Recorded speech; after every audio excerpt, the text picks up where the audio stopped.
শুভ সকাল বন্ধুরা, শুভ দোলযাত্রা। একটা ছোট্ট ভিডিও নিয়ে তোমাদের সামনে চলে এলাম দোলের। তো এই দেখো আমার বড় জায়ের মেয়ে, এমন সুন্দর মেয়ে, দোল খেলে চেহারাটাকে কি বানিয়ে রেখেছে। আশা করি তোমরা ভালো আছো, সুস্থ আছো আর অতি আনন্দে তোমাদের দোল কাটছে। এদিকে আমার মাম, আমার ছোট যা মানে ওর মেয়ে মাম, ওকে নিয়ে ওর মা সকাল থেকেই ব্যস্ত হয়ে পড়েছে। আমাদের বাড়িতে আজকে নারায়ণ পুজো ছিল। তো যাই হোক, যতটা দিতে পারলাম তোমাদের সাথে শেয়ার করছি। পুজোর এটা আর কভার করতে পারিনি, কারণ তখন আমার এলভি চলছিল একজনের, তো তখন আমার ফোনটা আমার কাছে ছিল না। তো আমার ছোট যা সকাল থেকে মেয়েকে নিয়ে দোল খেলার ইয়েতে, যেখানে কি রাস্তায় একটাও লোক নেই, কিন্তু ও মেয়ে নিয়ে ঘুরে বেড়াচ্ছে। যাক, ওর একটু রেস্টও হয়ে গেল এই সুযোগে।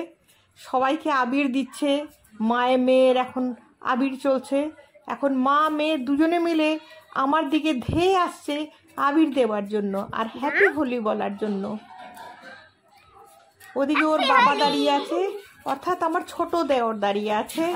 ওরা এখন আমার ছোট দেওরকেও রং দেবে, আমি মাকে দেবো, মানে মা মামার তার বাবাকেও রং দিচ্ছে। তো যাই হোক, দোলটা খুবই ভালো কেটেছে।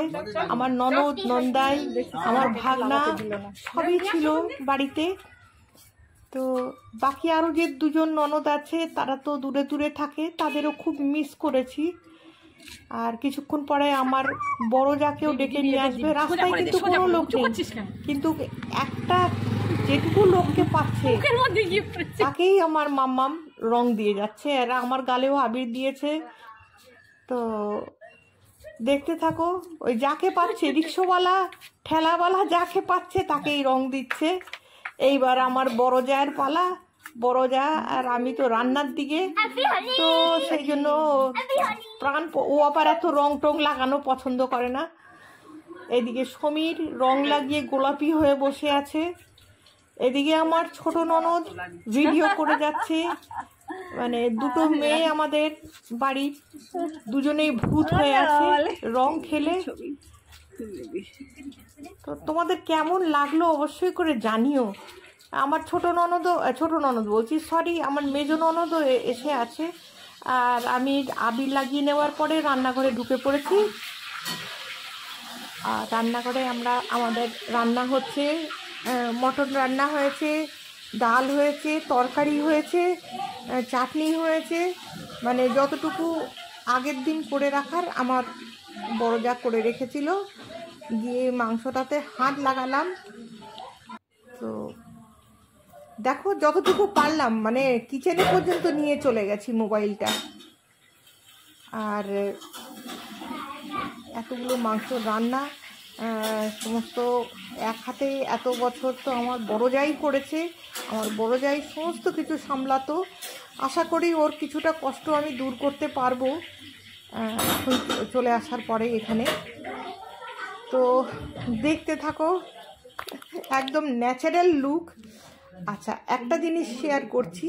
আমাদের ওপরের ঘরটা যে তৈরি হয়েছে, কেননা নিচের আমাদের বেডরুমে তো অত মানে জিনিসপত্র আমাদের আটবে না, এই রুমটা তৈরি হয়েছে। তো এইভাবে স্লাইডিং করে করে জানলার সমস্ত দেয়া হয়েছে, যেহেতু মেন রোডের উপরেই। আর আমার নিচের বেডরুমটা তো তোমরা দেখেইছো, এটা 3 তলা ছাদের উপরে। দিনের বেলা তোমাদের আরেকবার দেখিয়ে দেব যখন সম্পূর্ণটা তৈরি হয়ে যাবে। তো আমার মানে প্রচুর জিনিসপত্র, সেই জিনিসপত্রগুলো সব অ্যাডজাস্ট করতে লাগবে। আর ঠাকুরঘর তোমাদের দেখালাম, ছোট্ট একটা ঠাকুরঘর রেখেছি আমি, ব্যবস্থা করেছি। আর সমীর আর আমি সন্ধেবেলা এসছি। তোমরা অবশ্যই জানিও ভিডিওটা কেমন লাগলো। আজ আসি, টাটা।